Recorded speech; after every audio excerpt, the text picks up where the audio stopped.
Segunda de Timoteo, capítulo 1. Segunda de Timoteo, capítulo 1. Vamos a enseñar como el título, no seas cobarde. O sea que si salimos a las 9, no seas cobarde. La gente tiene miedo por lo general de ir a las iglesias, de congregarse, de buscar de Dios. Pero no tiene miedo de ir a la feria, no tiene miedo de ir a la discoteca, no tiene miedo de ir de parranda, no tiene miedo de agarrar la calle y venir tardísimo. De lugares donde sí lo pueden asaltar, de lugares donde lo pueden hasta quitar la vida. Mire que la gente, hasta la gente no cristiana se vuelve intercesora después de salir de la discoteca. Señor, que no me pase nada malo y metido en la discoteca. Señor, guarda mi camino, y se vienen de bailar. Y algunas vienen hasta del hotel donde las manden. Sean hombres o sean mujeres, ¿verdad?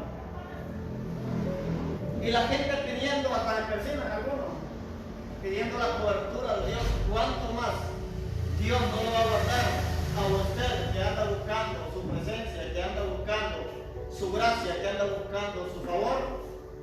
Pero este espíritu se ha metido en la iglesia, un espíritu de cobardía, un espíritu de miedo, un espíritu de temor se ha metido en la iglesia.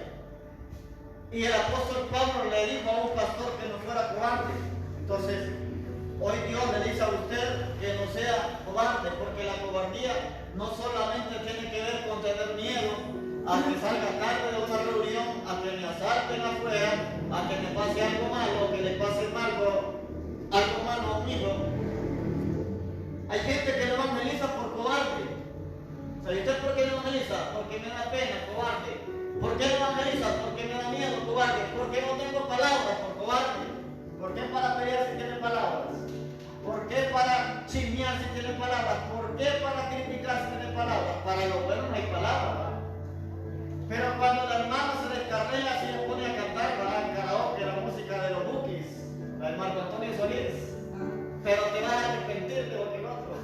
Y evangelizando no le decía a la gente que se arrepintiera. Entonces, según Timoteo 1:7, escucha lo que dice la palabra del Señor. Y llama a un apóstol, a un pastor. Dice el apóstol Pablo, porque no nos ha dado Dios espíritu de cobardía, sino de poder, de amor y dominio propio. Ahora, ¿para qué necesitamos esa valentía nosotros? Para testificar de Cristo, para testificar sus obras. Cuando usted deja de testificar a Jesús, se está convirtiendo en cobarde. Cuando si usted dice que no puede evangelizar, no puede porque no se pone. Si usted no puede agarrar un asadón, durante toda la barra no va a aprender a reservar milpas, cosechas. Si usted no se pone a hacer comida, las muchachas que son enamoradas muchas veces a los 12, 13 años, pero todavía no pueden ni hacer un arroz, les queda masoso, no saben si es arroz cocido o arroz con leche, ¿va? Entonces, haciendo las cosas va a ir aprendiendo. Entonces en el reino es igual. Cuando usted se pone a hacer algo, usted va aprendiendo. Muchas veces hasta canta desafinado, pero cuando usted comienza a cantar va a empezar a agarrar práctica. Predicar no es fácil, evangelizar es más práctico. Evangelizar es como predicar, pregonar la palabra, pero es más práctico, de persona a persona. El evangelismo más efectivo es el que uno hace personalmente, porque uno va directamente a las personas. El evangelismo personal es más efectivo que el evangelismo de campañas. Es más efectivo que el evangelismo de la iglesia local adentro. Es más efectivo que las cruzadas evangelísticas, porque usted interactúa más con las personas, le resuelve dudas a las personas, le remueve dudas a las personas, y hay un acercamiento mayor. Entonces, ¿qué se necesita? La acción. Los cobardes no actúan, los valientes sí actúan. Ahora, ¿de dónde viene esa valentía? Del Espíritu Santo. Dice la palabra que Dios no nos ha dado espíritu de cobardía, sino dice poder. Y eso lo dice Hechos 1:8, pero recibiréis poder. Y aquí lo recalca el apóstol Pablo. Dios nos ha dado poder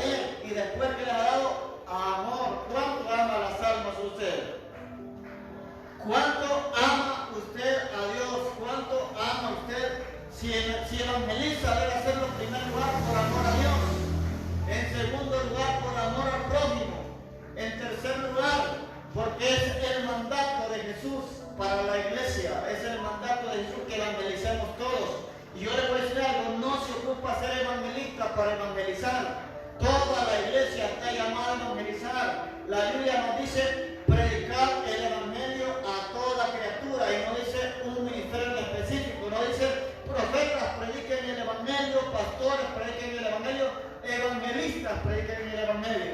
Ahí dice, por tanto, hay de predicar el evangelio a toda criatura. En Mateo también nos habla de dos cosas, de predicar el evangelio, pero nos llama de hacer discípulos. O sea, el predicar me da una cosecha, pero el adiestrar me da nuevos líderes. Dice, predicar, hacer discípulos y bautizarlos. Por eso aquí solo bautizamos discípulos. Gente que se reconcilia hoy y quiere ser bautizada mañana, no se puede porque no tiene fundamento. Se moja hoy, se sumerge hoy, pero la semana ya anda descarriado. Primeramente se tiene que afirmar, primeramente tiene que reconocer a Jesús como Señor y Salvador, tiene que estar preparándose en la palabra, en los fundamentos básicos, porque esa es la espada de doble filo. Él va a tener defensa para contrarrestar, va a saber con seguridad que si él muere va para el cielo, porque hay cristianos que se le preguntan, ¿y usted para dónde va si él muere? La gente dice, yo no sé, ¿cómo no va a saber? Solo Dios sabe, uno también sabe. O sea, si anda medio torcido, ya sabe que no se va con Dios. Si anda medio pando, si sabe que va directamente al infierno. Y le voy a decir algo que le voy a remover una duda. Yo sé que usted no, pero la gente por las redes sociales puede hacer. No hay un lugar de espera. No hay un purgatorio. No hay un lugar de espera. El que muere directamente va para el cielo. Si murió en Cristo. Si murió sin Cristo, directamente va para el infierno. No es que esté esperando el juicio. En un lugar de descanso. El que fue sin Cristo va para un lugar de tormento y el que fue con Cristo va para un lugar de reposo. Sí, están esperando los juicios los dos, sí. El que está en Cristo esperando el juicio es el tribunal, esperando el tribunal de Cristo. ¿Para qué? Para que su obra sea pesada. Para que ahí, delante de Dios, usted va a ver claramente por qué ofrendó, por qué evangelizó, por qué cantó, por qué hizo lo que hizo. Si cantó con amor o por obligación, si predicó por amor o por obligación, si predicó por dinero o predicó por amor a las almas. Si tenía dos iglesias donde le invitaban, pero no daba más ofrenda y la otra menos, si usted agarró la que daba más ofrendas por el dinero, también va a dar cuentas. Y los que están en el infierno, ellos van a dar cuentas en un lugar que se llama el Gran Trono Blanco. Por eso es importante venir al discipulado, porque el día que una persona muera, sabe si va para el tribunal de Cristo o para el Gran Trono Blanco. Imagínense que le preguntan a ustedes, y el día que usted muera, ¿para dónde va? ¿Para el tribunal de Cristo o para el Gran Trono Blanco? Usted capaz dice para el Gran Trono Blanco porque le escucha más suave que el tribunal de Cristo. Los cristianos vamos para el tribunal de Cristo.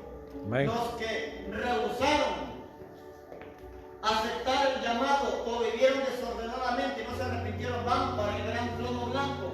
Y en el Gran Trono Blanco es donde Dios les dirá que su nombre no está inscrito en el libro de la vida y serán echados al lago de fuego. O sea, el infierno no es eterno. Si a ustedes dijeron que el infierno era eterno, pues me engañaron. El infierno es un lugar temporal. El cielo es un lugar temporal. Cuando digo temporal no es que el cielo va a desaparecer. O sea, la iglesia va por el cielo por 7 años, mientras los juicios se están soltando en la tierra.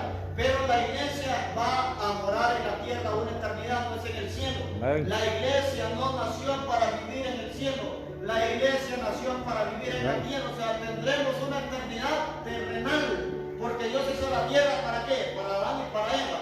Pero tiene que purificarla, tiene que limpiarla. Entonces nosotros vendremos nuevamente aquí sobre cielos nuevos y sobre tierra nueva. Pero aquellos que están en el infierno, que es por ahí, ¿para dónde van? Para el lago de fuego, que es eterno. Mientras la iglesia va a estar gobernando eternamente en la tierra, entonces aquellos que rehusaron al Señor Jesús, aquellos que no quisieron recibir las órdenes de Dios, entonces van para el lago de fuego, que es peor que el infierno. En el infierno los demonios torturan y castigan a los impíos, aquellas almas que no buscaron al Señor, o aquellos que vivieron una doble vida siendo cristianos. Mientras que en el lago de fuego, demonios y personas y almas van a ser atormentados por una eternidad. Ahí viene una eternidad de tormento. Entonces, ¿por qué les digo esto? Porque necesitamos nosotros tener ese espíritu de amor, ese espíritu de poder y ese espíritu de dominio propio para ganar almas. O sea, las almas que no se han arrepentido están expuestas al infierno de fuego. Las almas que no se han arrepentido están expuestas a que se pierdan eternamente. Evangelice, háblele a los de su casa, háblele a los que van a la escuela, a las madres de la escuela. Yo sé que en cualquier momento se sienta, háblele de Cristo, invítenlo a la iglesia, dígale que Cristo viene, no tenga miedo, porque recuerde, cuando esté a la parte de una persona y no le diga nada, acuérdese y le va a hacer un expuesto, le va a decir esto, cobarde, y eso no es el diablo, es el Espíritu Santo, porque a veces nos da miedo. No sé si usted alguna vez se ha subido a un bus y hablar. Yo he predicado en buses. Lo único que digo yo es que no voy a pedir dinero, porque a veces me da pena predicar en un bus, porque ya la gente piensa que al terminar de predicar vamos a hacer una gorrita así, sacándole el cristillo, porque hay gente que así camina. También ya días que iba a predicar en el mercado de La Paz, no se me ha dado la oportunidad. O sea, usted tiene que tener ese privilegio de ser un portador de luz, de ser un portador de buenas nuevas. Usted no necesita un púlpito, no necesita un micrófono, usted lo que necesita es gente. Por ejemplo, alguien nos puede decir que está sentado, si está sentado porque quiere, si hay un montón de gente, solo la Milagro creo que tiene más de 500 personas. De las 500 personas, digamos que sean 100 cristianas, hay 400 personas a que predicarles, solo un barrio. Entonces podemos decir que el evangelio es movimiento. El evangelio no tiene que ver con micrófonos, no tiene que ver con parlantes. Jesús nunca tuvo micrófono, Jesús nunca tuvo bocinas, nunca tuvo parlantes. Jesús nunca anduvo buscando que le dieran un privilegio a la iglesia. Jesús andaba buscando las almas a donde, en los parques, en los montes, en las plazas, hasta en el mar se iba. Ahorita que vaya a la playa, dice que viene a la playa y cuando vaya evangelice, subas a la barca y empieza a decir arrepentidos y convertidos. Amén. Mire que a mí me pasa la de Jesús, yo sé que a ustedes también, digo yo, que cuando mire ese montón de gente, o en la feria de Comayambo, cuando mire ese montón de gente, solo me vienen las palabras de Jesús que dice que miraba a las multitudes como ovejas que no tenían pastor, o sea, no tenían quien las cuidara, no tenían quien las alimentara y no tenía quien las guiara. Entonces, si usted es un cobarde, entonces hoy tiene que desechar ese espíritu. La cobardía es un espíritu. Dicen que Dios no nos ha dado espíritu de cobardía. Muchas veces se nos puede mover eso. Cuando somos nuevos en Cristo, esto muchas veces se apodera de nuestra vida. Me da pena agarrar un micrófono, soy bien tímido para hablarle de Cristo. Y por lo general, las iglesias en sí no están evangelizando. ¿Saben lo que están haciendo? Invitando a la iglesia y no invitando a la gente a Cristo. Vamos a la iglesia, te invito a la iglesia, pero no le dicen, te invito a conocer a Jesús personalmente. La mayoría de iglesias lo que se invita es a una iglesia y lo que debemos de invitar es a Cristo. Y si no quiere, pues invítelo siempre a la iglesia. Porque el propósito es que la gente tenga un encuentro personal con Jesús, que se arrepienta de sus pecados y que cambie su manera de vivir, su manera de hablar, su manera de actuar, ser diferente como era antes, cambiar su manera, sus actitudes, sus situaciones. Ahora vamos a ver qué es un cobarde. ¿Qué es un cobarde? Estamos viendo, no seas cobarde. Por algo Dios le dice así, ¿va? No puede ser que usted haya evangelizado después le dé miedo, le dé timidez, se sienta como con pena.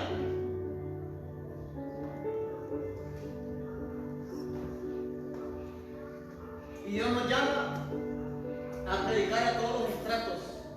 Gente pobre, gente rica, gente clase media. Imagínense que un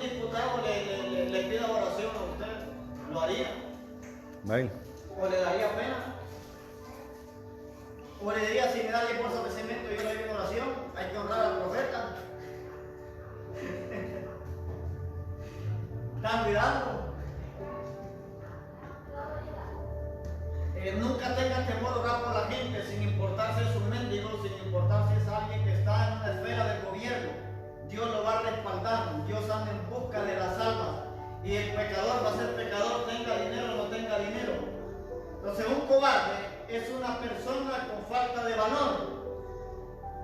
Se lo repito, un cobarde es una persona con falta de valor, pusilánime y miedoso. Escuchen. Un cobarde es una persona con falta de valor, pusilánime y miedoso. Entonces, usted debe tener ese espíritu de valentía, debe de tener autoridad. Cuando usted es un cobarde o una persona es cobarde, pierde autoridad, porque la autoridad va ligada al poder, la autoridad va ligada a la valentía, la autoridad va ligada al coraje. Por eso cuando nadie tiene miedo, o sea, esa persona pierde el qué? La cobardía, porque el miedo es sinónimo de cobardía. Ahora vamos a ver qué es miedo. Es una persona cobarde, es una persona falta de valor y es una persona miedosa. Es una persona con miedo. La vez pasada me decía una persona que sentía que le jalaron el pelo en la noche, como a las 2 de la mañana, y empezó y se enrolló y tenía miedo. Y dice que dijo, yo no tengo que tener miedo. Y dice que se levantó y prendió la luz y era una cucaracha. Yo no sé si lo que no me contó si le tuvo miedo a la cucaracha, porque hay personas que le tienen más miedo a una cucaracha que a un demonio, a un ratón que a un demonio. Entonces, muchas veces nos va a entrar el temor. Ahora, miedo, ¿qué es miedo? Miedo es sensación de alerta. Sensación de alerta y angustia por la presencia de un peligro o mal, sea real o imaginario. Última vez que repito, hay que traer libreta. Líderes son los ejemplares que tienen que traer libreta. Sensación de alerta y angustia por la presencia de un peligro o mal, sea real o imaginario. Entonces muchas veces el miedo puede ser algo que puede ocurrir en nuestra vida, que sea verdadero o que sea una imaginación. La mente tiene bastante poder y la mente opera en el futuro. La mente le adelanta a hechos irreales. La mente le desata los hechos del futuro y se los vuelve ahora y lo paraliza, le da temor, le da miedo. Entonces, si usted tiene miedo, tiene que empezar a ser liberado de ese miedo. Ahora, ¿por qué? Porque Job tenía miedo de perder muchas cosas y las perdió. Yo siempre le he dicho a las madres, nunca tenga miedo que su hijo se le enferme, porque se le van a enfermar. Nunca tenga miedo que un hijo lo abusen de él, porque se lo van a abusar, y se lo digo porque la Biblia dice que los que uno teme, eso le viene.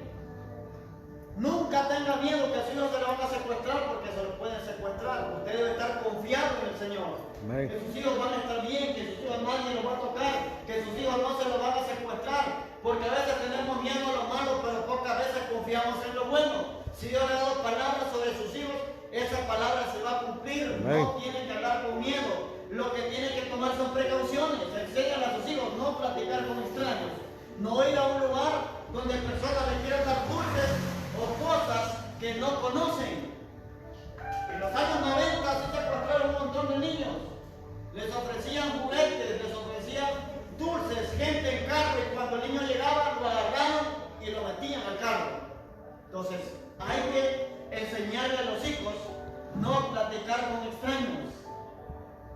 Enseñarle a los hijos no tomar cosas de extraños, no ir a un lugar donde lo llaman si no conocen la persona. Ahora, ¿por qué? Porque en los 90 estaban de moda los robachicos, así le decían, los robachicos. Y hoy estamos en un sistema de peligro. Gracias a Dios a mí nunca me robaron. Sí, porque que yo iba solito a la escuela, a mí no, nadie andaba atrás de mí. Desde el primer grado, yo no entré al kinder, desde el primer grado yo iba solito a la escuela Sabana y me venía solito. para mí mejor porque yo me ponía a hacer relajo en la calle. A mí solo me fueron a enseñar aquí en la escuela y no me volvieron a traer. No digo que es bueno, ¿va? No digo que, mire que yo estoy como asombrado porque la generación muy es diferente a la de antes. Yo miro a Lian ahí, va, que camina siempre con los papás, y yo a esa edad yo caminando en todo ese cerro yo solito. Yo solito caminando en todo ese cerro con una de tercios de leña, descalzo y en chancleta, agarraba un machetillo y un lazo, y a la edad de Lian. O sea, yo andaba todo ese cerro, ahí donde los he llevado, en todo ese cerro caminaba yo. Y mami no se preocupaba. Y una vez yo pregunté a Alegra que me robe, freguen, pobre. Entonces, pero hoy hay más peligro que antes. ¿Sabe cuál es el problema? Todo se llama monetizado. En lo que es el tráfico de órganos, lo que es un montón de cosas. Entonces, le voy a decir algo para que aprenda de la crianza de los hijos. Tomemos los puntos buenos de la generación pasada y los puntos buenos de la generación actual.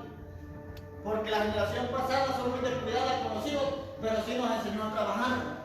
Nos enseñó a ganarnos el dinero, nos enseñó que buscáramos la manera de cómo hacer algo para la casa. Hoy los hijos no, es que estoy estudiando, no quieren lavarme el traje.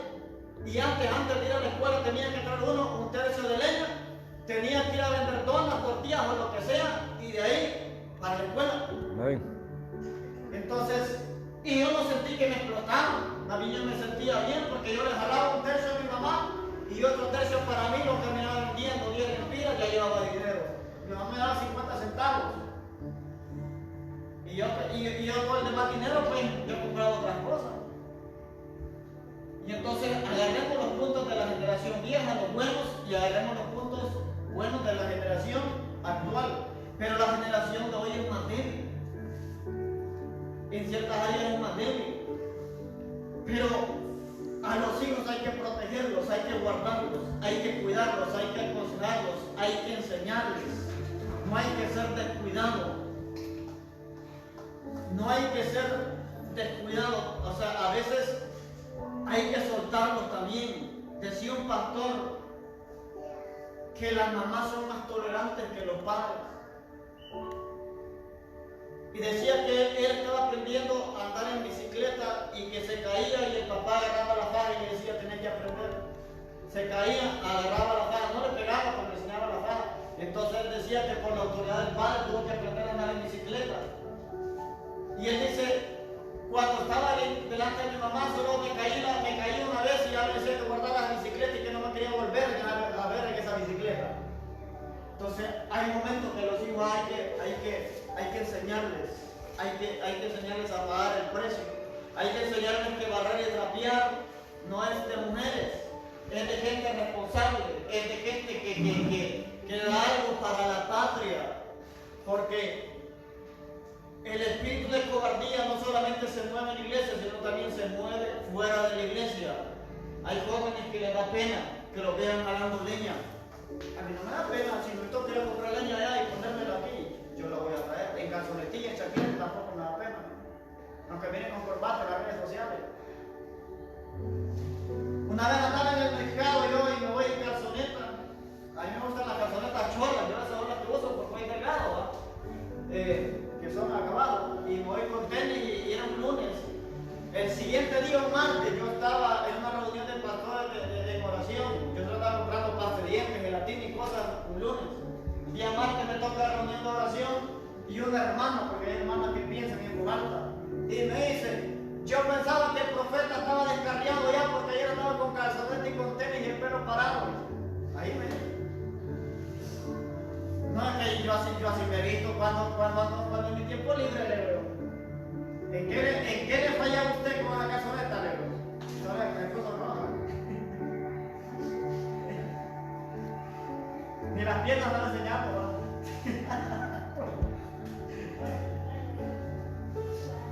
Entonces a veces nos surge que el espíritu de cobardía se mueve afuera. Le digo porque hay gente que una exposición no se la hace en el colegio.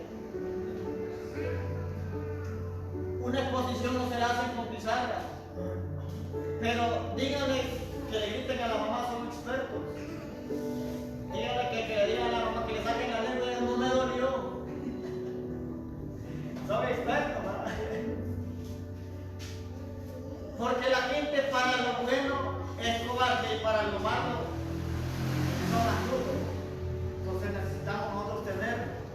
espíritu de valentía para lo bueno, no solamente para lo malo.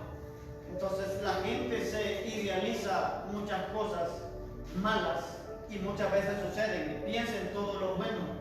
Número 1, el miedoso se hunde. Decíamos que cobardía es sinónimo de miedo. Número 1, el miedoso se hunde. Vamos a Mateo 14. Si se quiere hundir, comience con miedo, comience con cobardía, comience con temor. Mateo capítulo 14.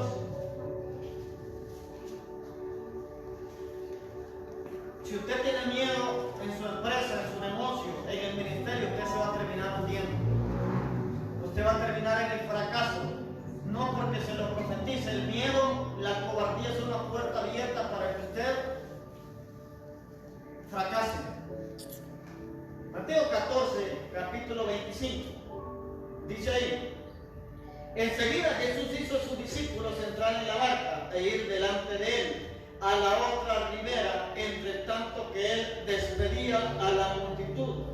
Despedida la multitud, subió al monte a una parte, y cuando llegó la noche estaba ahí sola. Y ya la barca estaba en medio del mar, azotada por las olas, porque el viento era contrario. Mas a la cuarta vigilia, a la hora de la noche, Jesús vino a ellos andando sobre el mar. Y los discípulos, viéndole andar sobre el mar, se turbaron, diciendo: un fantasma. Y dieron voces ¿de qué? Miedo. Anda, Biblia. Dieron voces de miedo. ¿Y sabe qué sucede? El miedo también habla. El miedo también da voces. El miedo también profetiza. El miedo también declara. Cuando dice la cuarta vigilia, se refiere a las 3 de la mañana. De 3 a 6 de la mañana es la cuarta vigilia. Entonces Jesús se le apareció entre las 3 y las 6 de la mañana. Si vieron un fantasma, lo más probable ya ha sido entre 3 a 4. Ya a las 5 es un poco más claro. Entonces ellos vieron un fantasma y dieron voces de miedo. Pero enseguida Jesús les habló diciendo: tened ánimo, yo soy, no temáis. Entonces le respondió Pedro y dijo: Señor, si eres tú, manda que yo vaya a ti sobre las aguas. Y él dijo: ven. Y descendiendo Pedro de la barca, andaba sobre las aguas para ir a Jesús. Pero al ver el fuerte viento, dice que tuvo miedo. Dice, tuvo miedo. Pero ¿a qué le tuvo miedo? Al fuerte viento. Y comenzando a hundirse, dio voces, diciendo: Señor, salva. Al momento Jesús, extendiendo la mano, asió de él y le dijo: hombre de poca fe, ¿por qué dudaste? O sea, la cobardía, según este pasaje, anula la fe y comienza a dudar. O sea, la cobardía lo pone a usted a dudar de lo que está haciendo, de lo que hará y en lo que caminará. Sigamos, versículo 32. Y cuando ellos subieron en la barca, se calmó el viento, o sea, en un lugar seguro. Entonces los que estaban en la barca vinieron y le adoraron, diciendo: verdaderamente eres Hijo de Dios. O sea, por si dudaban, Jesús caminó sobre el agua. Por si dudaban, Jesús calmó la tempestad. Por si dudaban, Jesús dio vista al cielo. Por si dudaban, Jesús echó fuera demonios. Entonces Jesús era el Hijo de Dios viviente. Entonces, número 1, el miedoso se hunde. Si usted tiene miedo a perder su pulpería, la va a perder. Si usted tiene miedo a perder su hombre, por guapo que es, lo va a perder. ¿Por qué se ríen? Ustedes, William Levy le dice a la mujer: yo no sé qué es eso. Es que si usted está con el por guapo, una mujer no le gustan los feos. Pero le voy a decir algo: por muy feicito que sea uno, cuando desarrollan en acción, lo quiere derribar, lo quiere derrumbar, lo quiere doblar. Y le voy a decir algo: muchas veces Jezabel no solo ve mujeres bonitas, ni guapas, ni sexys. Muchas veces Jezabel opera de mujeres con faldas hasta el tobillo. Y son mujeres que tal vez no son muy atractivas, pero ese espíritu baja a cualquier hombre, baja a cualquier persona. Y le voy a decir algo: Dicen que el rico dice que enamora con dinero y el feo con mentiras. Tengan cuidado con las mentiras, entonces.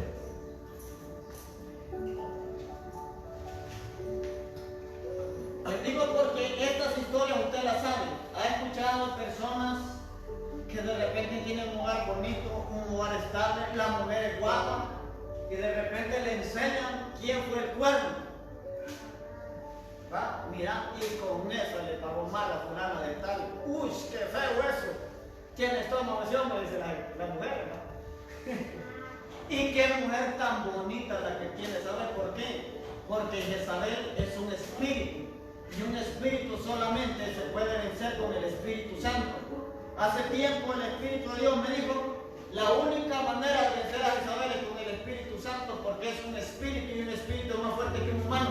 Entonces por eso van a ver que mujeres que no tienen mucha gracia, que no son muy atractivas, van a ver que muchas veces destruyen hogares de mujeres guapísimas, de mujeres elegantes, de mujeres guapísimas.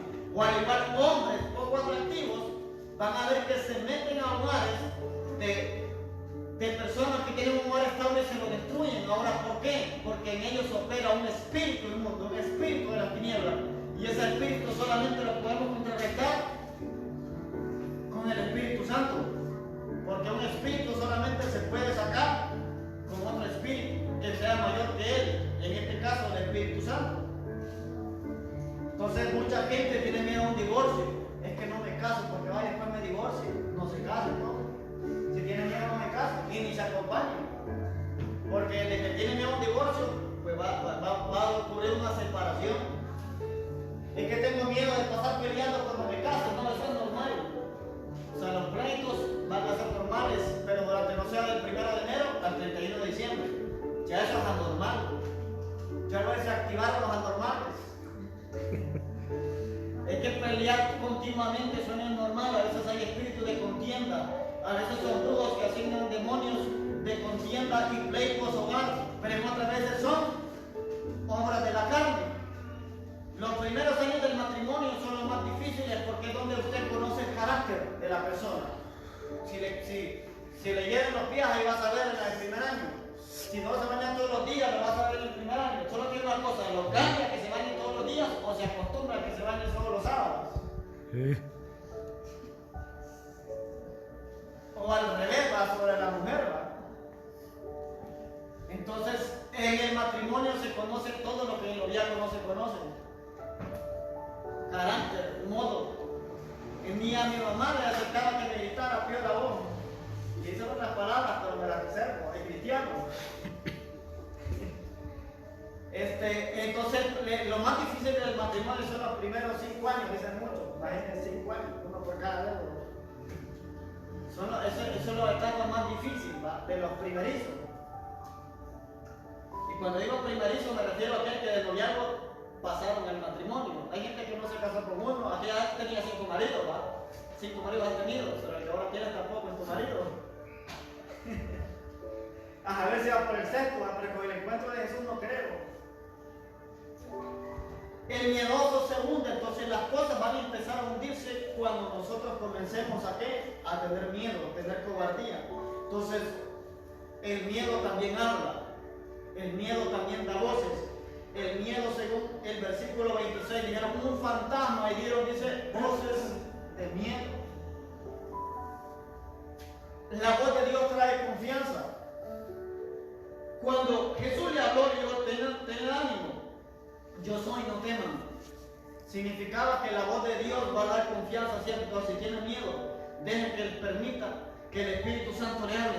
Amén. Permita que Dios en medio del caos, del temor le hable, porque a veces da miedo en ciertas circunstancias de los hijos.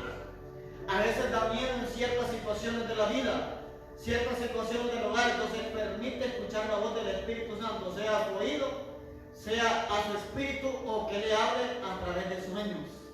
Porque Dios siempre habla. En medio del miedo, usted siempre trate de buscar la voz de Dios. Y si no, lea la Biblia. Ahí también Dios habla. Y es donde Dios habla más claro todavía. En la palabra de Dios. Entonces la voz de Dios trae confianza. Y el valor hace que usted camine y no se hunda. Después de que Pedro se hundió, Jesús lo tomó de las manos y lo llevó de regreso a la barca. Pero comenzó a caminar porque Jesús le da confianza, entonces camine de la mano de Jesús. Si Dios le dio una palabra y se hundió, entonces camine de la mano de Él, no se aparte de Él. Número 2, el miedoso esconde el talento. El miedoso esconde el talento. Vaya en Mateo 25. ¿Cuántas personas no esconden el talento porque les da miedo? Hay gente que tiene talento en la música, en el piano, la guitarra, pero les da miedo que los estén viendo. Tocar al frente, más si hay multitudes, ¿va? Hay gente que le da miedo predicar, tienen temor. Por eso son las células, los grupos de crecimiento, las casas de paso, como le llamen. Porque ahí es donde uno va perdiendo el miedo, ahí uno aprende a orar, aprende a dirigir una reunión, aprende a orar por los enfermos, aprende a usar los dones de revelación, aprende a usar los dones, aprende a evangelizar. Todas esas cosas se aprenden en la célula, en el liderazgo. Todas esas cosas las voy a ir aprendiendo, porque hay gente que quiere micrófono, quiere plataforma, pero no quiere donde nadie lo ve, no quiere donde nadie lo mira. Hay gente que está esperando una oportunidad en el altar, mientras que muchos están muriendo afuera. Pregunta a mí cada cuánto predicar en la iglesia, a veces 2 veces al año, 1 vez al año. Pero pregúnteme a cuánto les predicaban en el presidio a multitudes. Antes uno solo daba la cédula de identidad y entraban rápido. No ocupaba ni papeles, no ocupaba ni que alguien hablara adentro, solo que fuera y le digo, vengo a predicar de la iglesia tal, dejaban entrar, ni carnet, le pedían a uno solo la cédula de identidad. Ahí me gané un montón de personas en el presidio. Dejé de ir al presidio, empecé en un orfanato, le predicaba a 150 jóvenes y adolescentes y niños. 150 personas les predicaban cada viernes. Al presidio iba los domingos, pero cada viernes yo lo estaba predicando allá en el orfanato de la villa. Ahí no me acuerdo cómo que se llama el orfanato, el Conejo, creo que le dicen ahí. Ahí íbamos a predicar. Ahí conocí al finado Darío, yo en ese orfanato predicando. Entonces ahí íbamos nosotros a predicarle todos los viernes a los adolescentes y a los niños. Y ahí ve que hay necesidad, niños que se criaron sin padre, que se criaron sin madre, que la madre los dejó abandonados y los metieron a un hogar.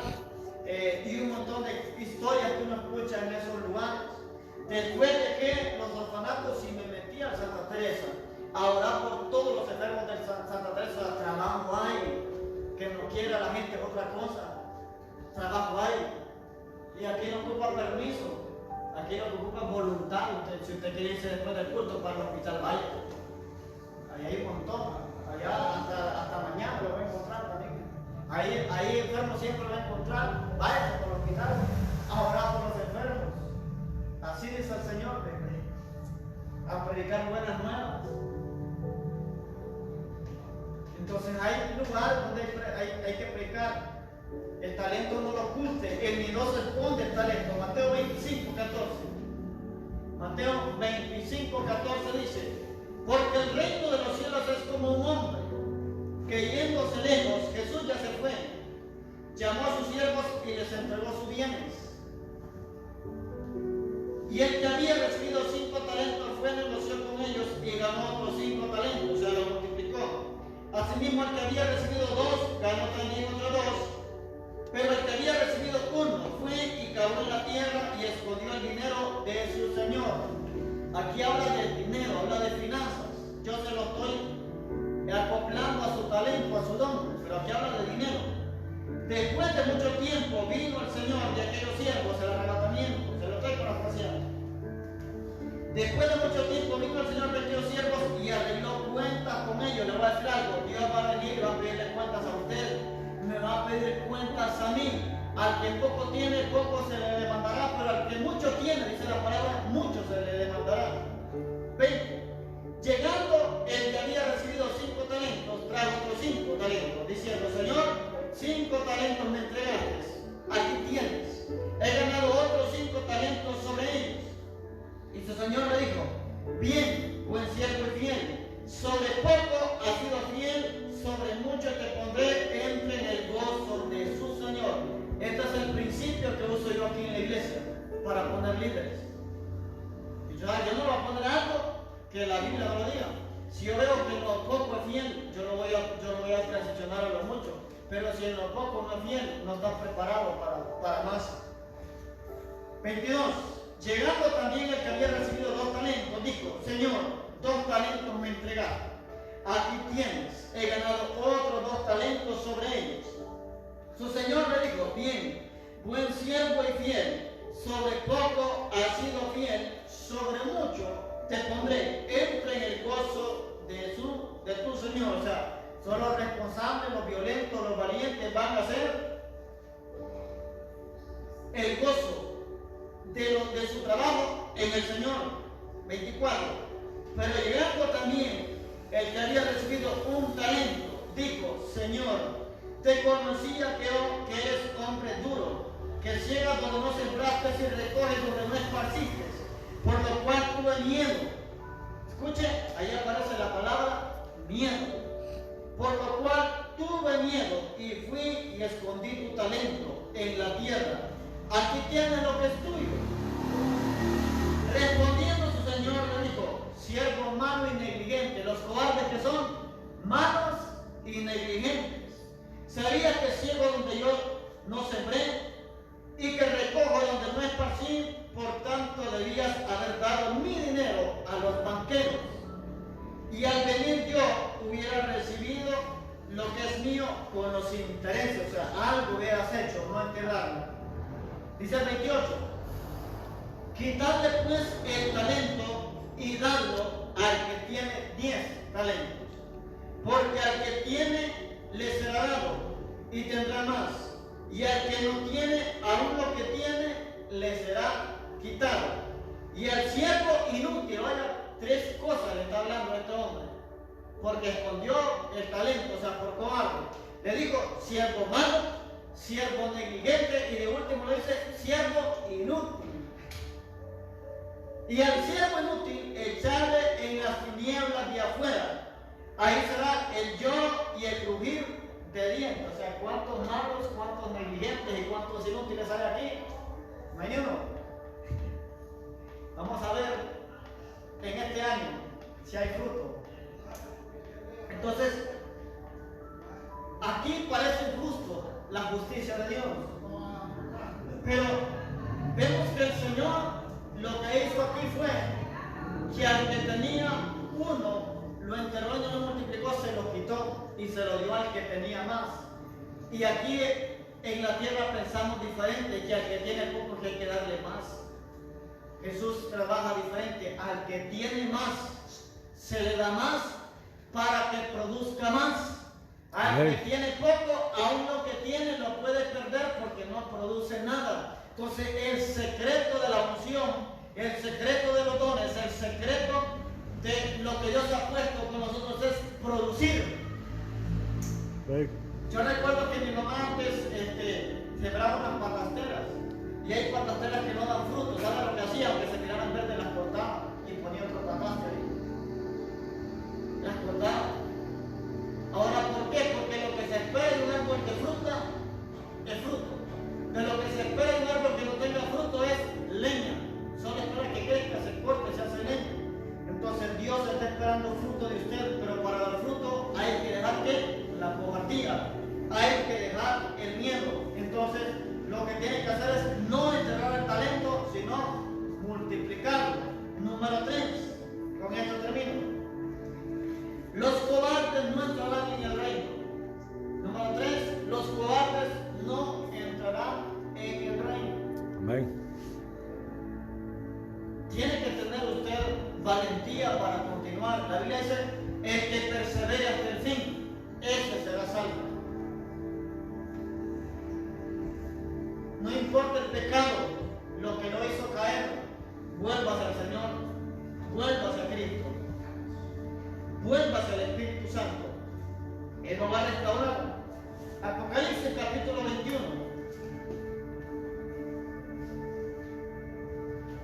Los cobardes no entrarán al reino.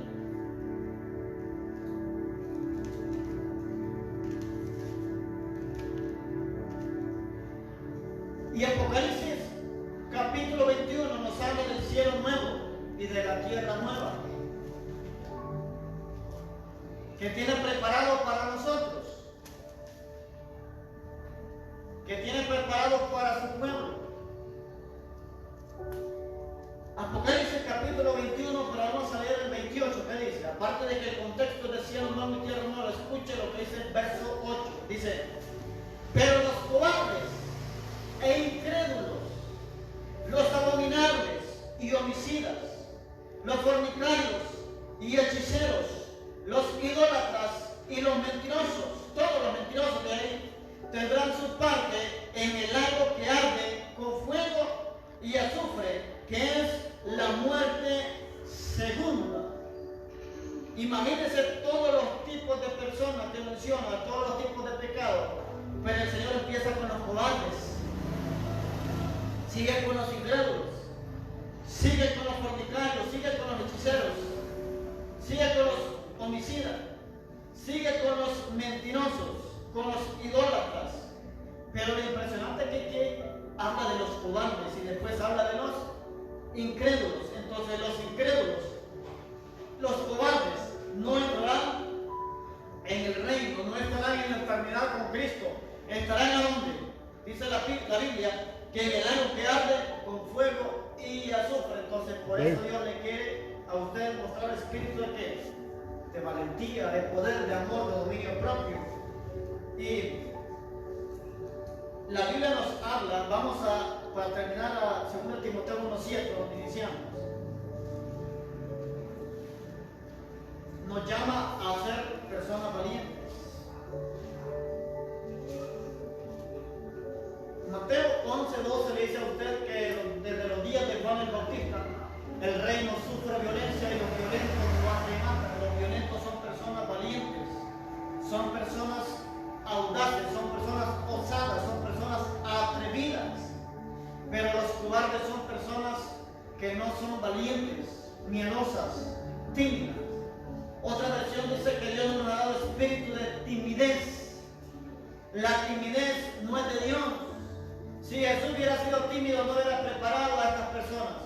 Si Jesús hubiera sido tímido, no prepara a sus 12 discípulos. Entonces dice 2 Timoteo 1:7, porque no nos ha dado espíritu de cobardía, sino de poder, de amor y de dominio propio. Ahora, ¿por qué? Porque muchas veces leemos esto. Dice el versículo 8, por tanto, no te avergüences. O sea, la vergüenza es parte de la cobardía. Por tanto, no te avergüences de dar testimonio de nuestro Señor, ni de mí, preso suyo, sino participa de las aflicciones del Evangelio, según dice el poder de Dios. Entonces dice que Dios nos ha dado espíritu de poder, amor y dominio propio para dar testimonio del Señor. ¿Qué es eso? Para evangelizar, para ganar, para traer almas para Cristo. Y nos da, dice, espíritu de qué? De miedo, de cobardía, de vergüenza.